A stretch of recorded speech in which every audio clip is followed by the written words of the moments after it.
School போகிற kids இருந்தால் தான் ஸ்நாக்ஸ்லாம் கட்டி அனுப்பணும் இல்லை, நாம கூட ஸ்நாக்ஸ்லாம் செஞ்சு சாப்பிடலாம். புது டிஷ் ட்ரை பண்ணி ரொம்ப நாளாச்சு. இன்னைக்கு எக் பொட்டேட்டோ பால்ஸ் தான் டீ டைம் ஸ்நாக்கு ரெடி பண்ணியிருந்தேன். புதுசாக ஏதாச்சும் டிஷ் ட்ரை பண்ணது எனக்கு ரொம்ப ரொம்ப பிடிக்கும். வீடியோஸ் பார்க்கும்போதே அவ்வளோ சூப்பராக இருந்துச்சு. இது பண்ணுறதுமே ரொம்ப ஈஸி தான். எக்ஸை ஃபஸ்ட்டு கெட்டிலில் வேக வச்சுட்டேன். இதுக்கு தேவையான வெங்காயம், தக்காளி, பச்சை மிளகா கட் பண்ணி தனியாக எடுத்து வச்சுட்டேன்.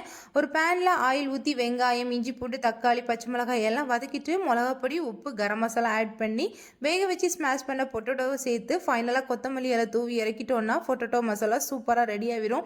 மீன்வேல் எக்ஸோட செல் எல்லாமே ரிமூவ் பண்ணி தனியாக எடுத்து வச்சுட்டேன். நான் மொத்தமாக 3 முட்டைங்க வேக வச்சு வச்சுருந்தேன். கிரேட்டரில் எக்ஸ் எல்லாம் கிரேட் பண்ணி தனியாக எடுத்து வச்சிடலாம். அப்புறமா மசாலாவை ஒரு பிளேட்டுக்கு ட்ரான்ஸ்ஃபர் பண்ணிட்டு இந்த கிரேட் பண்ண எக்கு அந்த மசாலா கூட சேர்த்து லைட்டாக கலந்து விட்டால் போதும். ரொம்ப பிசைஞ்சிட்டா ஒரு மாதிரி ஆகிடும். ஸோ லைட்டாக மட்டும் கிளறி விட்டால் போதும்.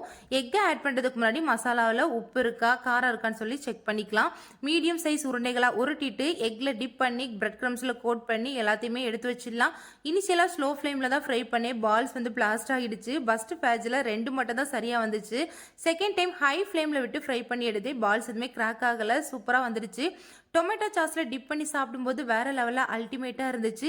நீங்களும் இந்த டிஷ்ஷை வீட்டில் ட்ரை பண்ணிட்டு கமெண்ட் செக்ஷனில் ஃபீட்பேக்கை ஷேர் பண்ணுங்கள். ட்ரை பண்ணும்போது கண்டிப்பாக ஹை ஃப்ளேமில் வச்சு ஃப்ரை பண்ணி எடுங்க, சூப்பராக வரும்.